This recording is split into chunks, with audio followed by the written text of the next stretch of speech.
우리에게 예비하신 말씀은 열왕기상 19장 15절에서 18절 말씀입니다. 여호와께서 그에게 이르시되 너는 내 길을 돌이켜 광야를 통하여 다메섹에 가서 이르거든 하사엘에게 기름을 부어 아람의 왕이 되게 하고 너는 또 님시 아들 예후에게 기름을 부어 이스라엘의 왕이 되게 하고 또 아벨 무올라 사바세 아들 엘리사에게 기름을 부어 너를 대신하여 선지자가 되게 하라. 하사엘이 칼을 피하는 자를 예후가 죽일 것이요 예후의 칼을 피하는 자를 엘리사가 죽이리라. 그러나 내가 이스라엘 가운데 7천 명을 남기리니 다 바알에게 무릎을 꿇지 아니하고 다 바알에게 맞추지 아니한 자니라. 아멘. 오늘 어버이 주일인데요. 본문 말씀이 살벌하죠. 누가 누구를 죽이리라 죽이리라 이러한 이야기입니다. 오늘은 다시라는 제목으로 하나의 말씀 나누도록 할 텐데요. 어버이날이면 여러분들 어버이날 보통 뭐를 하셨습니까? 예. 예. 우리가 어버이날이기 때문에 뭐를 하는 것은 아니고 우리가 하나님의 말씀이 있어요. 구약의 말씀을 인용해서 하신 말씀인데 에베소서 6장 2절과 3절 말씀 우리 같이 읽겠습니다. 내 아버지와 어머니를 공경하라. 이것은 약속 있는 첫 계명이니 이로써 내가 잘되고 땅에서 장수하리라. 아멘. 여러분들 다른 이유가 없어요. 하나님의 말씀이기 때문에 아멘인 겁니다. 아멘. 여러분들 우리가 인생을 살아가는 일 가운데 인간의 도리고 예의고 중요합니다. 그런 것도 필요해요. 그런데 정말 중요한 이유는요. 하나님의 말씀이기 때문에 우리가 그 길을 가야만 하는 거예요. 아멘. 다른 이유가 아닌 것입니다. 우리가 그렇다라는 것은 사실은 이제 부모라는 게 물론 젊으신 분들도 계시지만 나이가 우리가 이제 들어가는 과정이에요. 그렇죠? 그래서 또 다른 생명을 잉태하고 또한 자녀를 키워가면서 부모가 되고 단순히 또 시간이 지났다라고 꼭 부모인 것은 아니에요. 그러한 여러 가지 뭐 정신적인 영적인 과정들도 분명히 있는데 우리가 나이가 들어간다라는 측면에서 봤을 때 참 그런 과정 가운데 육체로 보면은 슬픈 일이에요. 그렇죠? 다들 젊었을 때 이렇게 뭐 날아다녔던 시절이 있지 않습니까? 몸매 하면은 나 빼놓고 이야기할 수 없어 이랬던 시절들이 다들 있잖아요. 근데 지금은 D자 몸매 되셔가지고 이렇게 동그란 거 이렇게 배 왕자 한글로 왕자 왕 동그란 거 그려놓고 이러시지 않습니까? 우리가 육체는 연약해져 가지만 정말 우리가 하나님의 바라보는 관점들을 오늘 회복해 나가기를 축복드립니다. 행동이 실력이다라는 책을 쓰신 함석영이라는 사업가가 있어요. 67세인데 이분이 그런 이야기를 합니다. 믿는 분은 아닌 것 같아요. 젊었을 때는 내일을 바라보고 살았대요. 그래서 젊었을 때는 내일을 위해서 어떻게 살지, 젊었을 때는 내일 어떻게 하지, 이거에 모든 포커스가 본인은 맞춰져 있었대요. 근데 이제 앞자리가 6으로 바뀌면서부터 내일이 아니라 그러면 오늘을 내가 어떻게 살아야 하지? 이제 질문이 이렇게 바뀌었다라고 합니다. 그러면서 이 책의 요지는 이분이 한마디로 이렇게 표현을 합니다. 가만히 있는 사람에게 세상은 아무것도 내어주지 않는다라고 이야기를 해요. 그러니까 내가 행동을 하고 액션을 하고 이렇게까지 이야기를 하면 야 우리 올해 표하고 이게 또 일맥상통하네 이렇게 바라보실 수 있어요. 여러분들 이거 정말 중요한 이야기예요. 그래서 정말 행함으로 우리가 복을 쟁취하기를 원하는데 진짜 중요한 건 우리가 세상의 지혜, 지식, 지금 제가 말씀드린 이 함석영이라는 분의 이 이야기와 책도 정말 중요한 겁니다. 그런데 이게 진리는 아니에요. 우리가 여기에서 머무는 게 아니라 세상의 지식에서 머무는 것이 아니라 하나님이 우리에게 주신 관점과 시선을 회복하고 바라보기를 원합니다. 성경은 뭐라고 이야기하냐면 우리의 열심 중요하대요. 우리의 노력도 중요해요. 그런데 성경은 뭐라고 말씀하시냐면 너의 그 열심도 하나님께서 보호하시지 아니하면 열매 맺을 수 없어 라고 이야기를 합니다. 아멘. 무슨 말입니까? 성경을 봤더니 이런 말씀이 있어요. 예레미야 5장 24절과 25절 같이 읽겠습니다. 시작.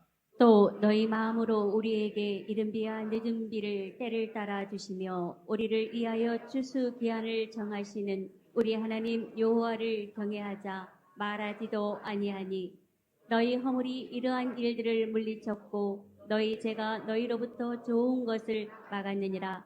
아멘. 하나님이 지금 죄악 가운데 있는 이스라엘 향해서 말씀을 하시는 거예요. 어떤 말이냐면 지금 이른 비와 늦은 비가 이게 무슨 말일까요? 이제 과거 구약 시대는 목축 아니면 이제 농사였잖아요. 사업이라는 게. 여러분들 농사 지어 보시는 분들, 짓는 분들 아시죠? 씨를 뿌리고 내가 밭을 일굽니다. 그리고 뭐 그늘도 만들어 주기도 하고 때로는 뭐 비료도 주기도 해요. 열심히 주는데 여러분들 비 안 오면 어떻게 됩니까? 아무리 농부가 노력을 해도 다 망하는 거예요.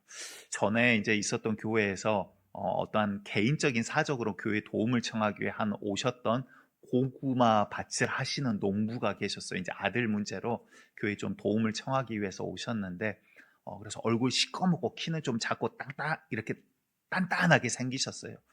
그래서 해보고 일을 많이 하셔서 이제 얼굴도 많이 그리시고 그러신 것 같더라고요. 그래서 야, 고생 참 많이 하신다라고 했는데 이야기를 이렇게 하면서 들었더니 땅이 30만 평.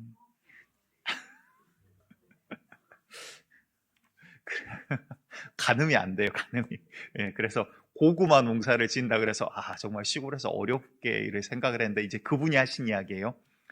7년 주기가 있대요. 그래서 5년에서 6년은 본전이거나 오히려 손해보는 해들도 있대요. 그러니까 농사가 그렇게 녹록지를 않나 봐요. 그런데 7년에 한 번 정도씩은 대박이 나는 해가 온대요. 그때 얼마 정도 버세요? 그랬더니 2, 30억 정도 벌어요. 그러시더라고요. 농사 해볼 만한 것 같아요. 근데 무슨 말씀 드리고자 하냐면 내가 농부가 해마다 올해는 망해서 그래서 대충 합니까? 아니죠. 열심히 하죠.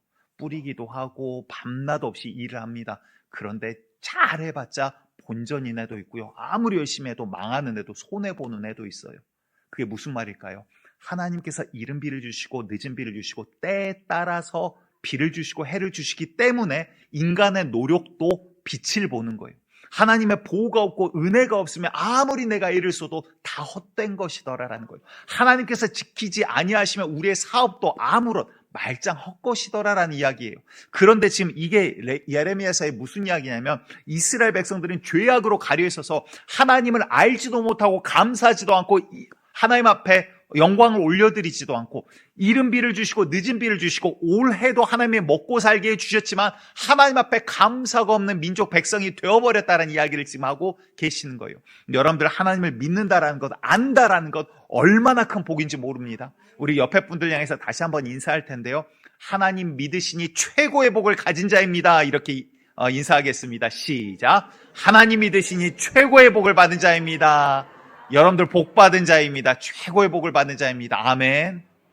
여러분들 다른 어떤 것보다도 하나님께서 내게 복 주신 것을 모른다라는 인생 얼마나 불쌍합니까? 해가 왜 떠 있는지 모르고요. 이 식물이 왜 자라는지 모르고요. 사업을 하는데 내가 어떻게 돈을 벌고 있는지 모르는, 정말 아무것도 모르는, 이렇게 말해서 죄송하지만 그게 무식한 거거든요. 모른다 이 말이에요. 지식이 없다 그래서 지식이 없다란 말이잖아요. 하나님께서 어떠한 일을 하는지 정말 아는 그 은혜가 얼마나 큰지 몰라요. 하나님의 은혜로 오늘도 우리가 살아갑니다. 이 예배도 하나님의 은혜로 우리가 지금 이 시간 주님 앞에 나아갑니다. 그런데 우리가 교만해지잖아요. 그래서 내 힘으로 하는 것 같고, 이게 왜? 이 은혜를 모르니까 내 능력으로 하는 것 같고 내 지식으로 지금까지 살아온 것 같고 내 힘으로 살아온 것 같은데 하나님 비 내리시지 않으면, 이제 사업으로 치면 하나님께서 길 열어주시지 않고 적재적소의 타이밍에 이 길을 열어주시지 않으면 내가 아무리 열심히 해도 헛것이에요. 이제 좀 여담이기는 한데 저희 작은아버지가 과거 이제 미국에서 그 IT 회사를 하셨어요. 그래서 미국 그 뉴스지에서도 그 시대에 뜨고 있는 미국 내 200대 기업 가운데도 들어가고 굉장히 유망한 기업이었거든요. 그때가 어떤 때였냐면 휴대폰이 처음 나왔는데 휴대폰이 안테나 칩 따로 우리가 이제 대화하는 음성 칩 따로 뭐 칩이 3개가 들어간대요. 근데 이 3개를 하나로 합하는 기술을 가진 회사였어요. 그래서 이제 그때는 휴대폰을 크게 만들 수밖에 없었죠. 칩이 여러 개 들어가야 되니까. 근데 이 모든 걸 하나로 만드는 회사가 이제 그 회사였거든요. 근데 그 회사만이 아니라 그 기술이 동시다발적으로 몇 개 회사에서 만듭니다. 그래서 초반에는 뭐 삼성전자라든가 미국 뭐 르노라는 기업들에서 막 컨택이 들어왔어요. 그래서 미국 그 주식 회사에 상장도 되고 굉장히 큰 유망한 회사 중 하나인 것 같았는데 기가 막히게도요. 이렇게 비교하다가 예를 들어서 삼성전자 같은 큰 회사에서 이 회사 말고 B라는 회사를 택했어요. 그럼 나머지는 다 죽어버려요. 그래서 사실은 굉장히 큰 어려움을 이제 당하셨어요. 무슨 이야기 드리냐면 기술력이 없었습니까? 아니요. 좋았어요. 세계에서 거의 최초로 그 기술을 갖고 있던 회사였어요. 미국에서 볼 때도 언론에서 볼 때도 야 유망한 200대 기업 안에 들어가는 대단한 회사였어요. 그런데 삐끗하니까 그냥 끝나버려요. 여러분들 내 힘, 내 노력으로 지금까지 살아온 것 같습니까? 아니요. 하나님의 보호하심이더라고요. 그래서 이제 그 작은 아버지가 어려움을 처하셨죠. 물질적으로 굉장히 큰 어려움도 처하셨어요. 그런데 하나님은 어떻게 쓰신 줄 아세요? 처음에 그 꿈을 가졌을 때 뭐 아직 주시지도 않았는데 하나님 제가 이거 회사 이렇게 크면 하나님 앞에 몇 배가 헌금하겠습니다. 막 교회 약정서도 쓰셨어요. 믿음 큰 것 같았죠. 그런데 중요한 거였어요. 내 관점, 내 목적과 하나님의 관점, 하나님의 목적은 다르다라는 거예요. 하나님이 이거를 무너뜨리시면서 이제 장로님이에요. 장로님을 겸손하게 하시고 지금은 뭐 하게 하냐면 세계 돌아다니시면서 크리스찬 CEO들을 교육하는 일들을 하게 하셨어요. 하나님의 목적과 방법은 전혀 달라요. 내 생각이 아니라 주님의 목적을 찾아가기를 간절히 축복합니다. 그러니 주님의 보호하심인 거를 알지 못하면 내가 내 힘으로 근데 이거 무너지는 순간 모든 게 다 끝나버리거든요. 다른 이야기를 또 똑같은 이야기인데 다른 이야기를 해보도록 할게요. 남성분들이 우울증에 걸리는 시기가 있다 그래요. 물론 이제 남성분들 가운데 이제 50대, 60대 가면 이제 혼자 TV 보면서 우시기도 하시고 이제 여성 호르몬이 좀 많아지면서 약간 그런다라고 합니다. 사춘기는 아니고 이제 오춘기 정도. 근데 언제 우울증에 걸리냐면 퇴직할 때. 왜냐하면 사회적으로 인간적인 부분이에요. 사회적으로 보면 한 걸음 한 걸음 그 퇴직하기 전까지 어떻게 됩니까? 사회적 지위는 계속 올라가요. 그렇죠. 그래서 퇴직하기 전이 내 평생에 가장 고위직에 앉아있는 그 순간이에요. 그러다가 딱 퇴직하면 어떻게 돼요? 그 다음날부터 그냥 동네 아저씨예요. 그 다음부터는 아무도 나를 불러주지도 않고요. 찾지도 않고 필요로 하지도 않아요. 그러니까 그 상실감 때문에 사람들이 많이 우울증에 남성들이 그때 빠진다라고 합니다. 여러분들 그러면 요것도 세상의 이야기예요. 성경으로 또 가져와 보도록 할게요. 하나님 앞에서 우리는 어떠한 존재입니까? 그러한 존재가 아니에요. 여러분들 내 어깨에 뭐 걸쳤다라고 그게 나입니까? 아니요. 크리스마스 트리에 아무리 반짝거리는 거 붙여도 생명력 없는 나무에 그거는 겉치장일 뿐이에요. 그게 나무는 아니라고요. 군대에 있을 때 여러분들 아시잖아요. 스타, 뭐 원스타, 투스타, 사단장, 쓰리스타 뭐 이런 사람들 얼마나 대단합니까? 남성분들은 아실 거예요. 야, 이 나무가 왜 여기 있냐? 그럼 그 다음날 이 나무는 없어져 버려요.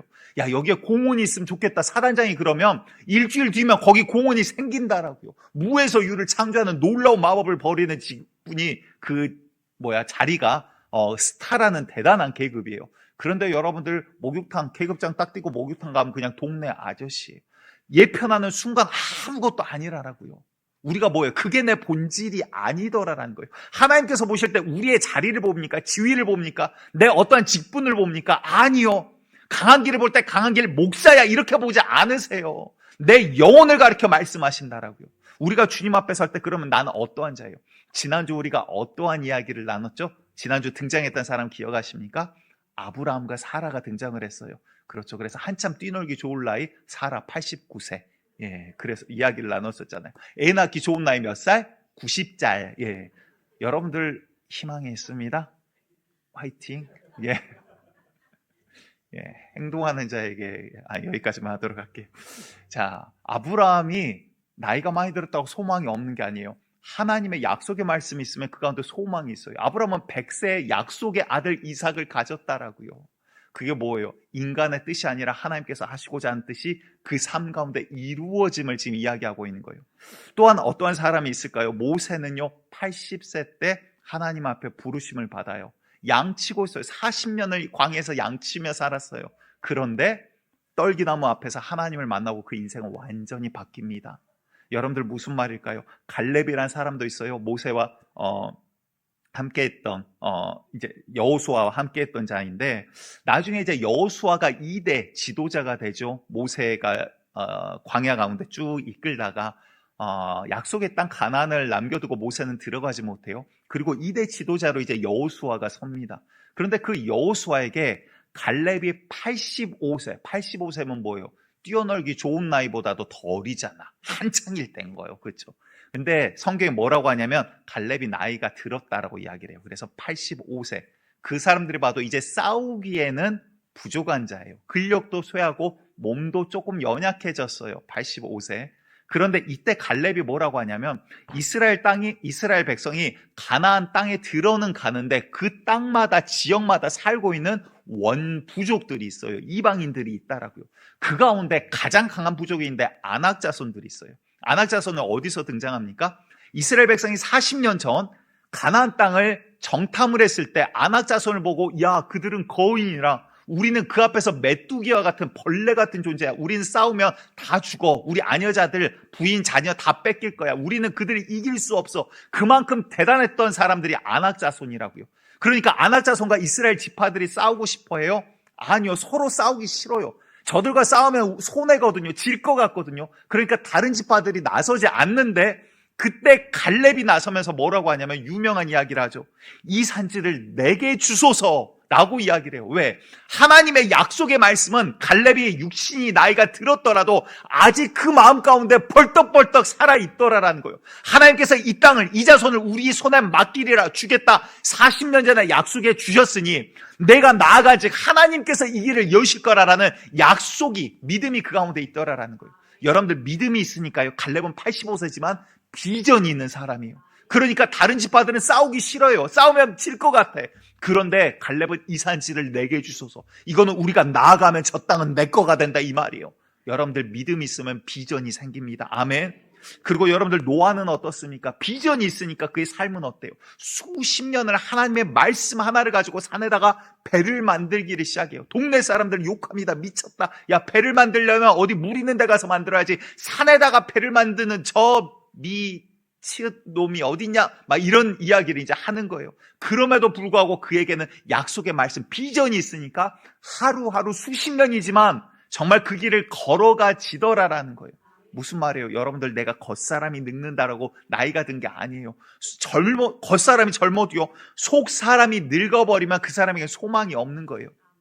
여러분들 성경을 봤더니 신약에 와서 시몬이라는 사람도 나오고 안나라는 사람도 나옵니다. 비슷한 사람인데 시몬이라는 사람에 대해서는 성경에서 이렇게 이야기를 해요. 누가복음 2장 25절에 예루살렘에 시몬이라는 사람이 있으니 이 사람은 의롭고 경건하여 이스라엘의 위로를 기다리는 자라 성령이 그 위에 계시더라 라고 이야기를 합니다.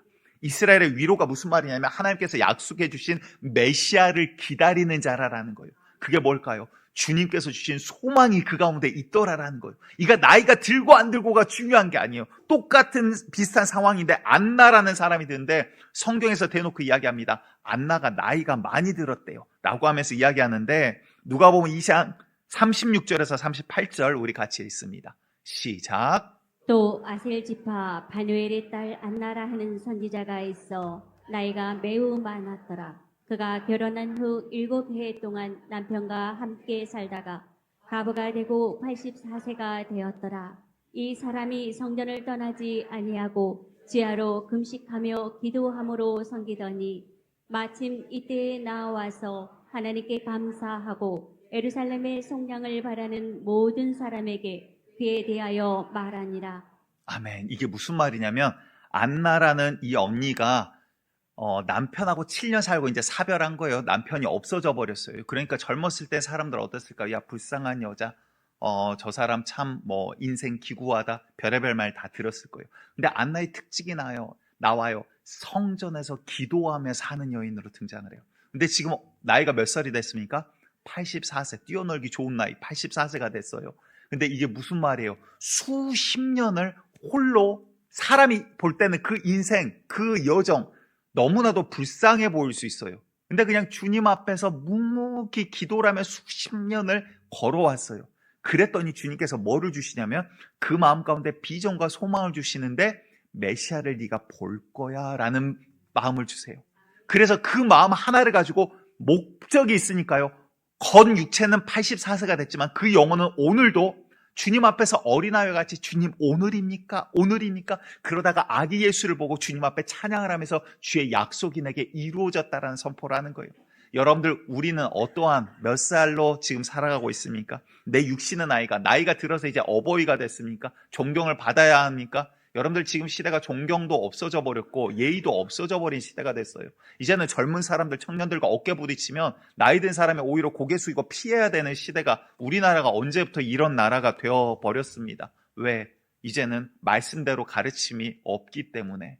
우리 가운데 그만큼 우리가 많이, 젊은 부모님들이 또한 그전 우리 세대들이 말씀대로 가르치지 못했기 때문에. 자, 그런데 오늘 말씀을 보도록 할게요. 오늘 말씀의 배경은 엘리야에 대한 이야기예요. 엘리야는 우리가 수차례 다뤄와서 너무나 잘 알고 있습니다. 선지자 중에 선지자 아닙니까? 대단한 사람이죠. 그런데 엘리야가 했던 일들 어마어마하게 많습니다. 그런데 큰 사건들만 보면 열왕기상 17장에 엘리야가 한 건 물론 아닙니다. 하나님이 하셨지만 엘리야를 통해서 무슨 일 하죠? 하늘문을 닫게 하십니다. 비가 내리지 않아요. 그리고 3년 반 만에 또 기도함으로 하늘문을 여셔서 비를 내리도록 합니다. 사람이 볼 땐 엘리야가 어때 보였을까요? 기가 막혔을 거예요. 기도해서 하늘문을 닫고 열고, 야, 이거 우연이겠지, 설마 하는 사람들도 있었을 거예요. 또한 어떤 일이 있냐면, 이 가뭄, 기근 가운데 한 과부와 그 아들이 있는 집에 엘리야가 함께 거하게 됩니다. 그런데 그 아들이 병들어서 죽어요. 어머니는 가슴이 억장이 찢어지죠. 하나님의 사람이 어찌하여 우리한테 와가지고 나한테 이 고통을 겪게 합니까? 쉽게 말해서 그때 가뭄일 때 굶주려서 그때 내 아들과 내가 죽어버렸으면 내 아들 죽는 모습을 내가 안 봤을 텐데, 너무 이 억장이 무너진 어머니의 그 호소가 있어요. 엘리야가 그 아들을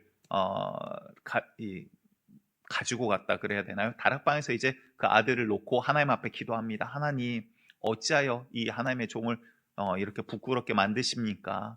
그리고 하나님께서 그 기도를 들어주셔서 그 아이를 다시 생기를 불어넣어서 살려놓으세요. 얼마나 대단한 일입니까? 여러분들, 그냥 인간적으로 보면 어때요? 엘리야가 기도해서 죽은 아이를 살렸더라, 이런 이야기가 되는 거예요. 어마어마한 사건이죠. 이뿐입니까? 그 다음 18장으로 넘어왔더니 우리가 잘 알고 있는 영적인 싸움이 있습니다. 바알 제사장 450대 1로 싸우는 거예요. 기가 막히잖아요. 여러분들 우리 쌤 젊었을 때 17대 1로 싸우셨. 예. 그 한 명이 엄청 잘 싸운 사람이어서 맞고 다니셨더라고. 예. 17명 중 한 명이었다는 소문이 있더라고요. 자, 근데 여러분들 17대 1은 그냥 조깅도 안 되는 거, 연습도 안 되는 거, 450대 1. 근데 우리 엘리야 선생님이 성격이 이렇게 말해서 뭐하지만 좀 지랄 맞아요. 그래서 가만히 있어도 되는데 450명 기도시켜놓고, 야, 니네 신이 살아있나? 살아있으면 하늘에서 불덩이 떨어져서 재단을 불태우라고 해봐라. 그러면서 가만히 놔둬도 되는데 옆에서 염장을 질러. 450명 다 화병 나서 죽게 생겼어. 옆에서 막 더 해봐라, 니네 신이 좋으나 보다, 야, 어디 마실 나갔나 보다, 더 크게 소리 질러봐라. 안 그래도 속 터지는데 옆에서 막 염장질을 막.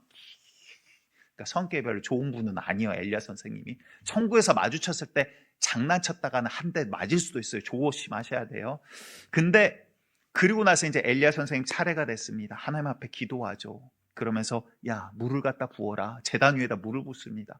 가만히 있어도 불이 안 붙는 마당에 물을 부으면 불이 붙어요? 안 붙죠. 야, 더 갖다 부어라. 야, 더 해봐라. 혹시나 실수로 불 붙었다 그러면 안 되니까 더 갖다 부어라. 막 갖다가 전문용어로 바게스 갖다 막 물을 갖다 부어 제낍니다. 그럼 어떻게 돼요? 불이 절대 안 붙게 생겼어요. 물이 너무 많이 흘러가지고 또랑을 이룰 정도였다라고요.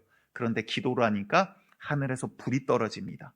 그래서 이 사건을 이렇게 표현을 해요. 열왕기상 18장 38절부터 저와 함께 읽습니다. 38절부터 40절까지 시작. 이에 여호와의 불이 내려 번제물과 나무와 돌과 흙을 태우고 또 도랑의 물을 핥은지라. 그러니까 불이 얼마나 뜨겁게 이렇게 타올랐는지 도랑에 있는 물이 바짝 말라버렸다, 이 말이에요. 그 다음 39절 시작. 모든 백성이 보고 엎드려 말하되 여호와 그는 하나님이시로다, 여호와 그는 하나님이시로다 하니, 엘리야가 그들에게 이르되 바알의 선지자를 잡되 그들 중 하나도 도망하지 못하게 하라매 곧 잡은지라. 엘리야가 그들을 기손 시내로 내려다가 거기서 죽이니라. 성깔 아시겠죠? 눈 밖에 벗어나면 살려두질 않는 분이셔, 이분이. 나중에 이제 열왕기하 1장에도 나오지만 엘리야 잡으려고 군대가 오거든요. 상습 방화범이야. 기도했다면 하늘에서 불이 떨어져갖고 군대도 태워버려. 그러니까 나중에 천국에서 만났다 장난치면은 막 큰일 나요. 조심하셔야 돼. 아, 저 양반 성깔 있구나. 조심하셔야 돼요. 근데 이 정도 됐으면 어떤 일이 있을까요? 엘리야 시대 때 배경이 어떻습니까? 아합이 왕이고요. 아합의 부인 이세벨이라는 여자가 있습니다. 이 여자는 이스라엘 사람이 아니라 이방인의 귀신 섬기는 바알 섬기는 집안의 딸이에요. 그 딸이 왕비로 와서 앉아 있어요. 그러니까 이 이세벨이 와서 앉으면서 나라 정책이 어떻게 변했냐면 바알과 아세라 산당 신전들을 세우고 그리고 바알과 아세라를 섬기는 선지자들을 고위 관리로 막 높입니다. 그리고는 거기에서 멈춘 것도 아니고 하나님을 믿는 자들은 법을 개정하고 별의별 짓을 다 해서 어떻게든 죄를 뒤집어 씌워서 다 잡아 죽이기 시작하는 거예요. 그러니까 엘리야 입장에서 볼 땐 어때요? 이스라엘 백성이 지금 다 변질되어 버리는 거예요. 하나님 분명 살아계시거든요. 엘리야에게 말씀하시고 말씀대로 순종했더니 순종한 대로 하늘문을 닫기도 하고 죽은 자를 살리기도 하고 정말 기름 그 항아리에서 기름이 마르지 않게 하기도 하고 놀라운 일들을 눈앞에서 보이더라라는 거. 심지어 기도했는데 하늘에서 불도 떨어져요. 이 정도 됐으면 어떻게 될까? 이스라엘 백성들 아까 뭐라고 했냐면 여호와는 하나님이시나 여호와 그는 하나님이시라. 왜? 하늘에서 불이 떨어진 걸 봤거든요. 엘리야의 기도를 통해서 하나님께서 역사하심을 그들이 눈앞에서 봤거든요. 여호와는 하나님이시라. 그 정도 됐으면 백성이 어떻게 됐을까요? 나라가 어떻게 될까요? 그럼 이제 회개하고 돌아와서 주여 우리가 범죄나이다. 우리를 회복시키소서. 주님 앞에서 막 옷을 찢고 죄를 뒤집어 쓰면서 회개해야 정상이잖아요. 그런데 나라는 어때요? 아무런 변화가 없어요. 왜? 먹고 살려면, 사업하려면, 일하려면 이세벨한테 잘 보여야 돼요. 바알을 따라야지, 아세라 앞에 절해야지 사업하는 길이 열린다라고. 나 여호와 하나님 믿는 사람이야 라고 하면 사업을 할 수 없는 사회를 이스라엘에 만들어버렸다라고요. 그러니까 사람들은 돌아오지를 않아요. 내 눈앞에 이 물질이 더 중요하거든요. 오늘 내가 먹고 사는 게 하나님보다도 중요하거든요. 아니, 하나님은 당장 나에게 역사하지 않는 것 같고 이세벨 따라서 절하면, 귀신들에게 절하면, 우상상에게 절하면 오히려 진급하고 사업은 잘 되고 길이 열리거든요. 그때 여러 가지 일들이 있습니다. 하나님께서 재건하지 말라고 한 여리고성을 하멜이라는 사람이 재건을 해요. 그 책임자로 서곤 그 맏아들과 막내아들이 죽임을 당해요. 사람에게 죽은 게 아니라 하나님께서 그 아들들을 치셨다라고요. 하나님께서 이 성을 재건하는 자는 저주받을 거다라고 이미 선포를 했어요. 여호수아 시대 때. 그런데 두려워하지 않아요. 이 시대는요, 하나님의 말씀을 두려워하지 않는 시대가 되어버렸다라고요. 방금 말씀드린 것처럼 영적인 승리를 거뒀습니다. 하늘에서 불이 떨어졌어요. 엘리야의 기도는 살아있고 하나님은 살아계세요. 그 정도 됐으면 엘리야 마음 가운데 하나님 이 정도 했으면 이제 나라가 돌아오겠죠. 주님 앞에 돌아오겠죠. 이 백성이 이제 주님 앞에 뜨겁게 회개하며 돌아오겠죠. 여러분들, 이게 무슨 말입니까? 우리가 주님 앞에 나아갈 때요, 여기서 중요한 포인트 하나 짚고 갈 거예요. 귀신 섬기는 이 제사장들이 죽고 나서 그 다음 3년만 동안 닫혔던 하늘문이 열리고 비가 내리기 시작합니다. 무슨 말이냐면 여러분들 하나님 앞에 나아갈 때 죄의 문제 해결하지 않으면 주님 만날 수가 없어요.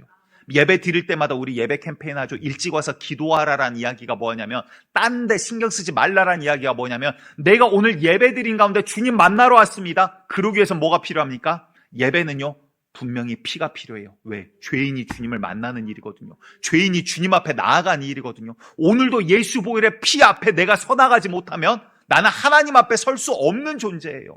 하나님 앞에 나아간다는 건 오늘도 내 죄 때문에 십자가에 달리신 예수 보혈의 피값이 내게 흐르는 그 증거가 있어야 하더라라는 거예요.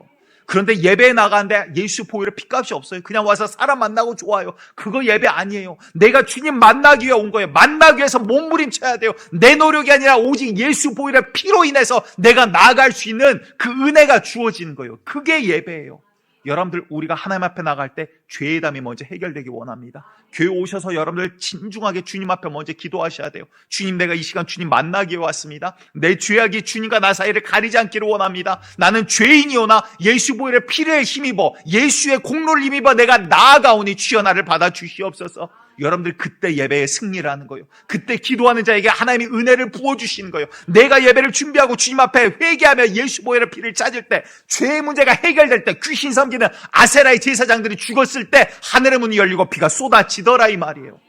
여러분들, 이쯤 됐으면 이제 하나님이 어떻게 일하시는지 이들이 알아야 되는데 영적 눈이 닫혀 있으니까 눈앞에 보이는 사업만 쫓아가요. 사람들이 이세벨에게서 돌아오질 않습니다. 나라 법이 이미 바뀌어버렸거든요. 정책이 바뀌었거든요. 그러니까 돌아오지 않아요. 지금 가장 힘센 사람은 하나님이 아니라 이들 눈에 볼 때는 아합 왕이고 이세벨 왕비더라라는 거예요. 이세벨은 오히려 더 도끼가 기세등등해집니다. 그리고는 화는 화대로 나가지고 내가 지금 이렇게 자리에 앉혀놓은 바알 선지자 450을 네가 죽여?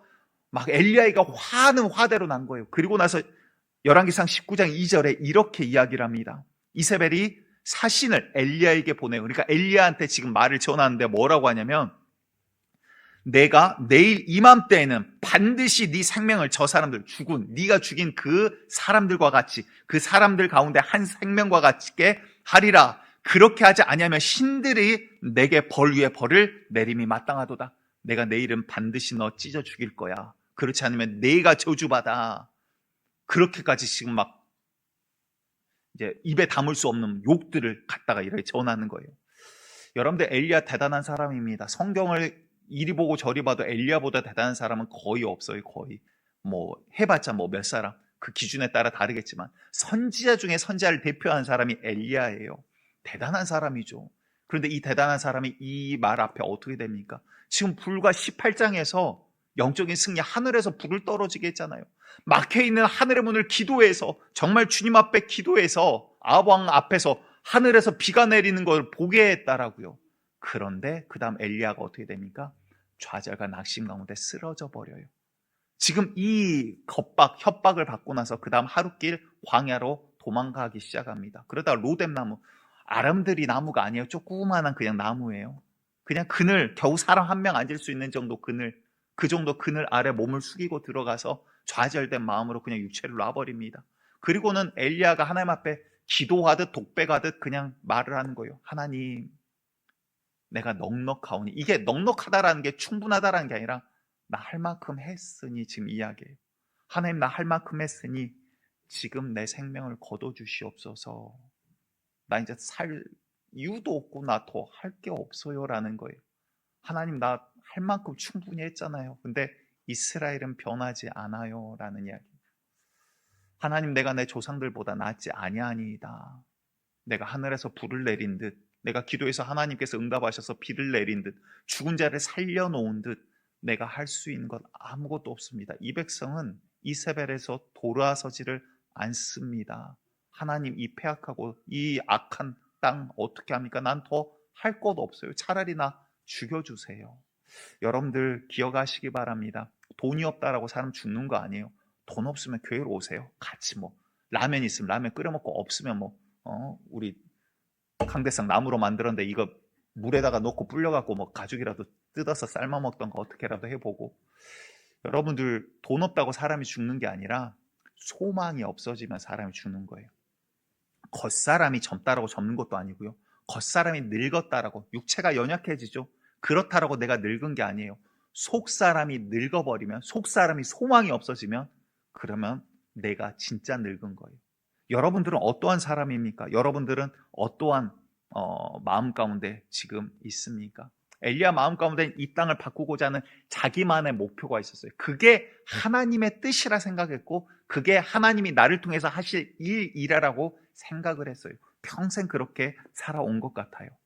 그런데 이렇게 낙심해서 있는 엘리야를 광야거든요. 하룻길을 왔으니까 돌아가려면 하루가 걸리겠죠. 하룻길을 왔어요.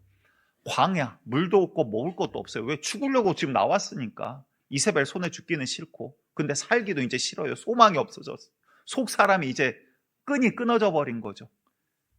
그런데 하나님 기가 막힌 건요, 죽지 않을 만큼 살려놓으세요. 그때부터 낙심하고 그냥 잠이 듭니다. 이대로 그냥, 왜냐하면 사막이잖아요. 물 안 먹고 먹을 것도 없어요. 이대로 있으면 그냥 죽는 거예요. 근데 천사가 와서 떡을 줘요. 엘리야야, 먹어라. 먹었어요. 또 좀 걸어요. 그러다가 그늘이 있는데 와서 앉았는데, 야, 이거 내가 걸어가서 뭐하나? 내가 이지돼서 뭐하나? 손 쥘 힘이 없어요. 왜? 속 사람이 이제 소망이 없으니까. 주저앉았어요. 그리고 또 잠이 들어요. 근데 성경을 봤더니 열왕기상 19장 7절과 8절입니다. 여호와의 천사가 또 다시 와서, 그러니까 계속 찾아온 거예요. 또 다시 와서 어루만지며 이르되 일어나 먹으라. 네가 갈 길을 다 가지 못할 까노라는지라. 이에 일어나 먹고 마시고 그 음식물의 힘을 의지하여 40주 40야를 가서, 그러니까 40일을 밤낮 없이 걸어갔다는 소리예요. 하나님의 산 호렙에 이르니라 라고 이야기를 해요. 여러분들 여기에 놀라운 게 있습니다. 엘리야는요, 하나님 앞에 그렇게 기도하죠. 하나님, 나 이제 더 할 수 있는 것도 없고 내가 뭐 한다라고 바뀌는 것도 없어요. 나 끝났어요 라고 이야기를 해요. 근데 하나님 지금 이 천사가 하는 이야기를 잘 들어보세요. 일어나 먹으라. 네가 갈 길을 다 가지 못할까 하노라. 무슨 말이에요? 나는 여기가 끝이었거든요. 근데 하나님 볼 때는 아니야, 아직 너 갈 길 남았어 라는 이야기를 지금 하고 계신 거예요. 여러분들, 내 인생은요, 내가 정하고 내가 목표하고 내가 목표한 걸 이루고 내가 목표한 걸 이루지 못할 때 실패자고, 이게 아니에요. 하나님이 나를 지으실 때 너를 통해서 내가 뭘 할 거고, 너는 이러한 가치고 너를 내가 이렇게 지었어. 지으신 분 마음인 거예요. 하나님께서 내 인생 가운데 아직도 뭔가를 남겨놓으셨는데 내가 볼 때는 여기가 끝인 것 같더라고요.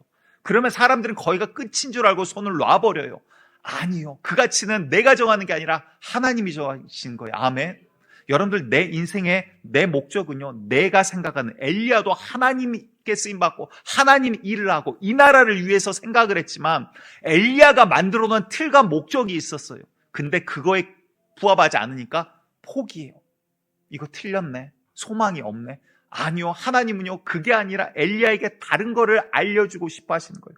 여기에서 또 다른 질문이 생깁니다. 그러면 하나님이 로뎀나무에 나타나셔서 모세를 떨기나무에서 만나주셨던 로뎀나무가 막 불에 활활 타가지고 여호와 임하고 거기서 이야기하고 내가 너를 회복시키노라 이러면 얼마나 좋아요. 근데 40주야를 걷게 하셨대요. 그것도 죽지 않게 떡만 먹여가면서. 여러분들, 오늘 교회에서 롤케이크를 준비했는데 가정에 가서 먹고 힘내시기 바랍니다. 죽지 않고 걸어갈 만큼 힘이 나시기를 원합니다. 그런데 배부르게 먹인 것도 아닌 것 같아요. 40주 40야를 걷게 하세요. 하나님 왜 그러셨을까? 그냥 거기서 만나시면 되는데, 만나주시면 되는데, 어디든 계시고 뭐든지 아시는 분, 어디든 임하실 수 있는 분이 우리 하나님이신데 왜 호렙에서 기다리면서 힘들게 40주 40야를 여러분들 걸을 때 쉬웠을까요? 밤낮 쉬지 않고 한 달 이상을 계속 걷는다고 생각해 보세요. 쉬웠을까요? 그것도 광야 사막이에요. 근데 자고 일어나면 죽지 않을 만큼 천사가 떡이랑 물을 갖다 놔요. 먹기는 먹는데 배부른 것도 아니에요. 죽지 않을 만큼. 그런데 네가 가야 될 길이 있어. 그거를 걷게 하시더라라는 거예요. 여러분들, 호렙은요, 만남의 장소입니다. 방금 읽었던 열왕기상 19장 8절에서 뭐라고 하냐면 하나님의 삶 호렙에 이르니라 라고 이야기를 해요. 하나님의 삶, 하나님이 거기서 기다리고 계시더라라는 거예요. 여러분들, 첫 번째 포인트입니다. 오늘 두 가지 이야기를 나눌 건데, 첫 번째 포인트, 나에게 호렙이 있는가 여러분들 체크하셔야 돼요. 하나님께서 기다리시고 내가 하나님을 만나는 그곳이 나에게 있는가예요. 여러분들, 교회 다니지만 호렙이 없는 사람은요, 하나님을 만날 수가 없어요. 그냥 혼자 걸어가는 인생이라고요. 혼자 자기 열심으로. 엘리야가 하나님의 음성도 듣고 역사도 일어났고 하나님과 함께한 사람이에요. 놀라운 선지자인데 그 마음속에는 어떠한 교만이 숨어있냐면, 내가 이렇게 하면 이 백성 변할 거야. 내가 이렇게 하면 이 백성을 이렇게 살릴 거야. 내가 이렇게 하면 선조들보다도 더 위대한 일을 함으로 이렇게 이 나라가 살아날 거야 라는 그림, 프레임이 있었다라고요. 그런데 하나님이 바라보는 건 그 프레임이 아니에요. 하나님이 이제 말씀하시는 게 있어요. 그냥 오는 게 아니라 걸어가게 하십니다. 이 호렙이요, 발음이 조금 조심스럽긴 합니다. 그런데 이제 엘리야에게는 호렙이지만 야곱에게는 형 에서를 피해서 죽음의 위기 가운데 도망하고 있는 과정 가운데 아무도 없어요. 도와줄 자도 있고 미래도 모르겠고 누가 와서 나를 때려 죽어도 지켜줄 법도 없는 시대예요. 그러한 가운데 베델이라는 곳에서 하나님을 만나게 돼요. 여러분들, 야곱에게는 호렙이 베델이었어요. 무슨 말이냐면, 여러분들, 내가 주님과의 만남이 어디에서 이루어집니까? 내가 주님과 만나는 예배가 어디 있습니까? 내가 정말 주님 앞에 무릎으로 눈물로 엎드려 기도하는 그 자리가 있습니까? 내가 정말 그 말씀 앞에 주의 말씀을 펼쳐놓고 주의 이 존엄한 말씀 앞에 내가 부들부들 떨면서 엎드리는 주님을 만나는 호렙이 나에게 있냐라고요. 이게 우리에게 중요한 이유는요, 이것을 주님이 그냥 만나 주신 게 아니라 호렙이라는 곳으로 나를 인도하세요. 내가 주님을 포기하지 아니하시면 천사가 와서 엘리야를 살려서 끌고 갔듯 하나님께서 나를 끌고 가세요. 그런데 그 과정이 왜 40주야일까요? 마치 이스라엘 백성이 40년을 광야에서 도는 것처럼. 왜? 그 40주야를 걸으면서 엘리야가 무엇을 변했을까요? 무엇을 하나님께서 말씀하셨을까요? 걸어가면서 엘리야는 그랬을 거예요. 그 전에 하늘문을 닫기도 하고 열기도 했어요. 죽은 자를 살리기도 했어요. 기도해서 하늘에서 불이 떨어진 것을 경험을 했어요. 내가 기도하면 하나님이 들어주신 걸 알아요. 그런데 그 40주야는 어때요? 나에겐 소망이 없어요. 기도할 힘도 없고요. 기도해도 하나님이 다른 걸 들어주지 않으세요. 하나님 왜 이렇습니까? 원망해도 하나님 아무런 응답도 없어요. 그런데 아침마다 만나와 같이 떡과 물은 가져다 주세요. 무슨 말이에요? 오늘 하루도 하나님이 주시는 은혜가 없이는 나는 살 수 없는 자이구나. 내 힘인 것 같았는데, 내가 기도했고 이룬 것 같았는데, 내가 열심히 해서 이룬 줄 알았는데, 내가 이렇게 하면 이 백성이 변할 줄 알았는데, 여러분들 우리들의 삶의 그 우상들 프레임이 있습니다. 내가 이렇게 했기 때문에 내가 이만큼 가정을 이뤘고, 내가 이만큼 했기 때문에 내 자산을 이뤄서 이제 내가 자녀들에게도 물려줄 수 있고, 여러분들 가운데 부모된 자들에게 잘못된 유산을 남겨주고자 하는 프레임들이 있다라고요. 세상의 프레임들이. 여러분들 그 프레임이 자녀를 살리는 게 아니에요. 왜 세상은 점점 악해져가고 자녀들은 이제 부모를 공경할 줄 모릅니까? 왜? 자녀만 오냐 키웠더니 자기만 잘난 줄 알아요. 그렇게 자녀 키워가지고 부모님 공경받을 줄 압니까? 그렇게 키운 부모도 잘못이지만 그 부모도 나중에 공경 못 받아요. 왜? 하나님의 말씀이 그 가운데 없기 때문에, 약속의 말씀이 없기 때문에, 호렙이 없기 때문에, 이 과정들을 겪으면서 나의 이 교만이 꺾이지 않기 때문에. 엘리야는요, 하나님 말씀 가운데로 살았고 하나님 말씀대로 쓰임받는 위대한 사람이었어요. 그럼에도 불구하고 그 마음 가운데 사람이 모르는 교만이 있어요. 프레임이 있어요. 우상이 있어요. 그 과정을 꺾으시는 과정이 40주야입니다. 40주야를 겪으면서 하나님, 이 40일도 아니요 단 하루도 하나님이 떡과 물을 주지 아니하시면 나는 살 수 없는 존재네요. 기도해서 하늘의 문을 열었다고요? 아니, 내 생명 하루도 버틸 수 없는 게 나인데. 아니, 기도해서 누구 죽은 자를 살렸다고요? 아니요, 나도 내 영혼도 구원할 수 없는 게 나인데를 철저하게 알게 하시더라라는 거예요. 여러분들, 우리의 인생 가운데 이 광야길 결코 쉽지 않습니다. 하지만 포기하지 않으시면 하나님께서 걸어가게 하세요. 근데 걷는다고 그게 행복한 길이 아니라 그 길 가운데 깎여요, 부딪혀요, 아파요, 때로는 상처나요. 하나님 왜 그러세요? 근데 죽이지는 않으세요. 이건 정말 우리나라 말로 미치고 환장을 노릇이죠. 근데 그 과정을 겪어야만 그 다음 하나님 앞에 서게 하세요. 주님과 약속의 장소. 이제 일부 때는 시간 제약이, 아이고 벌써 시간이 또 이렇게 됐네요. 시간 제약이 있어서 많이 말씀을 못 드렸는데, 사역자도 뭐 별반 다릅니까? 엘리야 선생님, 선지자 중에서도 최고봉인 엘리야 선생님도 이 모양인데 우리라고 뭐 별반 다르겠습니까? 그런데 여러분들, 사역자들도 슬럼프 같은 거에 빠지기도 합니다. 그런데 그럴 때 좌절하고 낙심되고 그냥 그대로 살아가면 나중에 사역자가 어떻게 되냐면 싹군이 되어버려요. 그냥 벌어먹고 살고, 누가 뭐 이렇게 사례비 주면 아이고 감사합니다 이렇게 사는 거지. 그게 인생인 줄 알고 하나님의 능력 없는, 경건의 능력 없는 싹군 인생이 되어버려요. 그런데 여러분들 돌파구는 마찬가지예요. 사역자뿐만 아니라 여러분 모든 성도들 마찬가지예요. 돌파구는요, 호렙을 찾아가야 되는 거예요. 내가 찾아갈 수 없어요. 하지만 내가 호렙을 가고자 하면, 주님을 만나고자 하면, 그러면 주님께서 그 호렙으로 나를 인도하십니다. 40주야를 걷게 할지언정 내 교만을 꺾으시면서까지 주님은 나를 호렙으로 인도하세요. 그리고는 호렙에 갔을 때 하나님께서 엘리야에게 이렇게 말씀하십니다. 열왕기상 19장 9절 말씀 같이 읽겠습니다. 시작. 엘리야가 그곳 굴에 들어가 거기서 머물더니 여호와의 말씀이 그에게 임하여 이르시되 엘리야야 내가 어찌하여 여기 있느냐. 자, 두 번째 이제 포인트가 나옵니다. 이 이야기는 무슨 말이에요? 하나님 재밌으시죠? 호렙으로 인도하셨어요. 하나님이 천사에게 떡 줘, 물 줘, 어루만져, 뭐 발로는 안 찼는지 모르겠지만 아무튼 깨워 40주야로 잠도 못 자게 하면서 걷게 하셔가지고 호렙까지 오게 만들었다고요.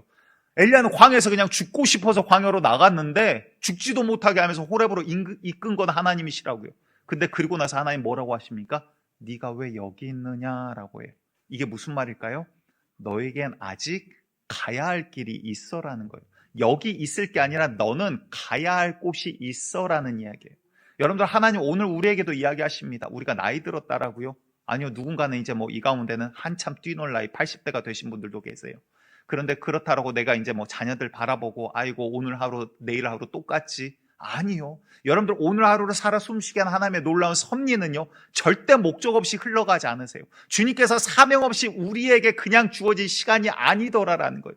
하나님께서 우리에게 걸어가야 할 길을 분명히 말씀하고 계시는데, 나는 내 인생을 세상의 관점 프레임으로 바라보면서 이게 끝이야, 이만큼이야 라고 이야기를 하고 있어요. 내 욕심대로 이루는 것도 아니에요. 하나님께서 나에게 주시는 이 호렙의 장소가 없기 때문에 주의 사명, 주님께서 주시는 이 사명, 소망을 갖지를 못하게 되더라는 거예요.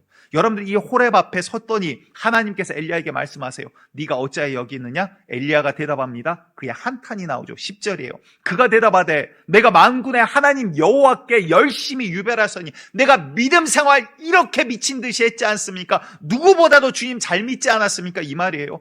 이는 이스라엘 자손이 주의 언약을 버리고 주의 제단을 헐며 칼로 주의 선지자들을 죽였으며며 오직 나만 남았거늘 그들이 내 생명을 찾아 빼앗으려나이다. 이제는 이 백성이 다 주님 앞에 빼앗가고 하나님 믿는 자들, 선지자들 다 칼로 죽이고 이제는 나조차도 죽이려고 합니다. 한탄이 막 거기서 멈추지 않고 쏟아져 나와요.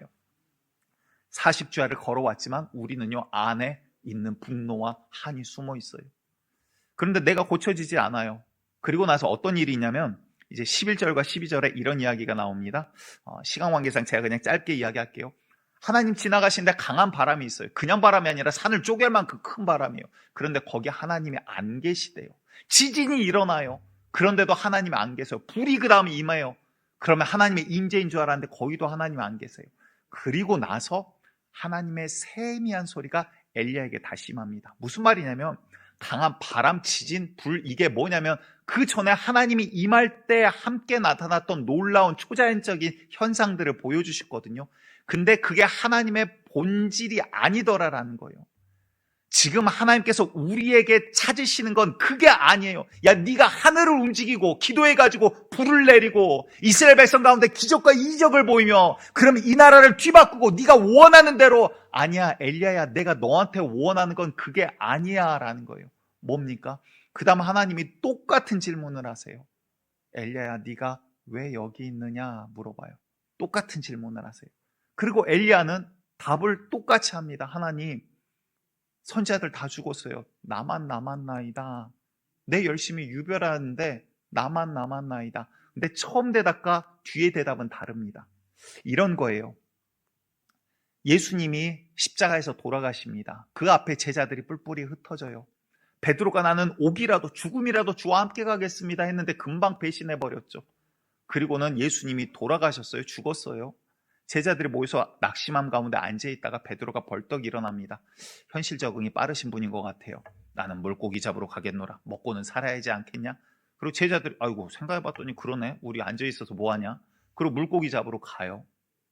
왜? 그 마음은 이제 예수님도 없는데 우리 뭐해? 아무것도 없어져 버렸거든요. 근데 이 부활하신 예수님이 그들에게 나타나시죠. 베드로는 너무 반가워서 미친 듯이 다가갔는데 아마 다가갈수록 성경에 나와 있지 않지만 발걸음이 너무 무거웠을 거예요. 왜? 며칠 전 내가 저주하고 배신했던 예수님이거든요. 예수님이 아무 말도 않고 물고기 좀 가져와. 그러면서 떡과 물고기를 구워서 주십니다. 그러면서 베드로에게 말을 꺼내시죠. 베드로야, 네가 이 사람들보다 나를 더 사랑하느냐? 그 다음 두 번째 물으세요. 베드로야, 나를 사랑하느냐? 대답을 했는데 베드로에게 또 물으세요. 베드로야, 나를 사랑하느냐? 왜 똑같은 질문을 또. 처음에는 베드로도 몰랐던 것 같아요. 엘리야도 처음에는 몰랐어요. 그런데 엘리야는요, 이스라엘이라는 사람을 바라보고 있고 이세벨이라는 사람을 바라보고 있어요. 하나님께 쓰임받고 하나님의 놀라운 기적 가운데 있지만 내 눈은 하나님이 아니라 사람 바라보고 있어요. 이제 이거를 바꿔서 이야기를 할게요. 하나님 계속 물으시는 거예요. 엘리야야, 너 어디 보고 있니? 나 여기 있어. 세미한 소리 가운데, 불 가운데, 바람 가운데, 지진 가운데. 아니에요. 난 지금 여기 그 자리에 있어. 어디 바라보고 있니? 엘리야는 하나님이 일한다고 하지만 그 순간조차도 하나님이 아닌 다른 걸 바라보고 있어요. 베드로 열심히 열정으로 뛰어갔지만 자기의 자기 열정 가운데 있었어요. 예수님 물으시죠. 너 뭐 바라보고 있니? 내가 너한테 찾는 거는 네가 만들어 놓은 프레임이 아니라 네가 나와 함께하는 거야. 이 이야기를 하고 계세요. 여러분들 호렙이라는 곳은요, 어떠한 곳입니까? 하나님께서 만나겠다고 기다리고 계세요. 우리가 걸어가야 될 길은 호렙이 아니라 또 다른 길입니다. 그런데 호렙을 반드시 거쳐야 돼요. 호렙을 거치지 않으면 나는 계속 땅만 바라보고 걸어가는 자로 발견돼요. 여러분들, 우리가 이 늪에 너무나 자주 빠집니다. 교회 다니면서 신앙생활 오래 30-40년 하면서 심지어 목회하면서 그 다음에 늪에 빠져요. 야, 이렇게 설교하면 성도들이 좋아할까? 성도들이 감동받을까? 성도들이 싫어할까? 이러면 성도들이 불편해할까? 아니요. 포커스는 내가 사람 바라보고 있으면 여러분들 다 넘어져요. 목회도 마찬가지고 여러분들 인생도 마찬가지예요. 여러분들 내가 하나님 바라보고 있습니까? 하나님만 보이는 호렙이 나에게 있습니까? 호렙을 향해 걸어가고 있습니까?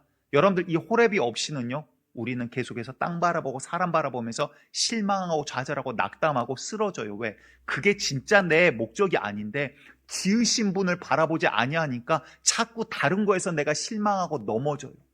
여러분들, 우리 가운데 호렙이 도둑맞지 않고 회복되기를 축복합니다. 호렙에서 주의 음성이 있기를 원합니다. 주님의 음성이, 이제 시간 때문에 죄송해요, 짧게 오늘 본문을 말씀드리면, 하사엘을 가서 기름 부어서 아람의 왕으로 삼아라. 지금 아직 엘리야에게 할 일이 남아있다라는 거예요. 그리고 예후를 가서 기름 부어서 이스라엘의 다음 왕으로 삼아라. 그럼 예후가 이 이세벨을 칠 거야, 죽일 거야. 그래서 우리가 본문 봤을 때 계속 죽이리라 이야기가 나와요. 그리고 엘리사를 네 다음 선지자로 예비해서 그를 선지자로 세워라 라고 하고 마지막 하신 이야기가, 그런데 아직 바알에게 엎드리지 아니하는 순결한 7,000명이 남아있어. 이게 무슨 말이냐면, 네가 생각하는 것, 네가 이루어야 하는 거, 그거 아니야. 네가 이루는 게 아니라 내가 할 거야. 네가 하고자 하는 게 아니라, 너는 끝났다고 하지만 나는 오늘도 일하고 있어. 7,000명이나 소망을 품은 자들을 내가 만들고 있어 라는 이야기예요. 여러분들, 하나님 오늘도 일하고 계십니다. 대한민국 어떤 소망이 있습니까? 경제, 군사력, 여러분들 다 껍데기요. 크리스마스 트리의 장식품이라고요. 진짜는 뭐예요? 우리가 여호와 잃어버리면 우리나라는 소망 없는 국가예요. 지난 반만 년의 역사예요. 반만 년간 우리나라 백성은 거지로 살았어요. 이렇게 말해서 죄송하지만 맨날 거지였다고요. 하루 새끼가 뭐예요? 두 끼를 못 먹어서 굶어 죽는 게 보릿고개란 말이 불과 몇십 년 전에 있었던 게 우리나라라고요. 그런데 뭐예요? 하나님의 은혜 때문에 우리나라 지금 이렇게 있잖아요. 그런데 하나님의 이른비 늦은비를 모르고 호렙을 잊어버리고 하나님의 영광을 어디다 버려버리고 그 다음에 눈은 멀어서 땅만 바라봐요. 여러분들, 그게 지금 이세벨을 바라보고 있는 백성들과 우리가 뭐가 다릅니까? 이제 우리가 호렙을 회복해야 되는 거예요. 하나님 만남의 장소를 회복해야 되고 이제 하나님 앞에 나아가고자 힘써야 되는 거예요. 그러면 이제 우리를 만드신 목적을 주님께서 일러주실 거예요. 하나님 만나고 소망이 없는 사람은 없어요. 그건 하나님 만나지 못했기 때문에 그래요. 교회 다닌다고의 문제가 아니라 정말 이제 호렙이 회복되기를, 정말 예배가 호렙이 되는 사람도 있고요. 내가 무릎 꿇어 정말 주님 앞에 홀로 골방에서 기도하는 그 골방이 호렙인 경우도 있어요. 여러분들 정말 주님과의 이 약속의 장소, 주님을 만나는 장소를 간구하시고 구하시고 주님의 음성을 통하여 이제 내가 앞으로 나아갈 그 길을 사모함에 찾아 나가시기를, 아니 내가 찾는 게 아니라 주님께서 주시는 거죠. 그 사명을 이어나가시기를 간절히 축복드리겠습니다. 두 가지예요. 여러분들 호렙을 도둑맞지 않으시기 바랍니다. 그리고 하나님께서 주시는 귀한 사명, 나를 지은 목적, 내가 만든 프레임이 아니라 주님이 나를 지은 목적을 회복해 나가시기를 간절히 축복드립니다.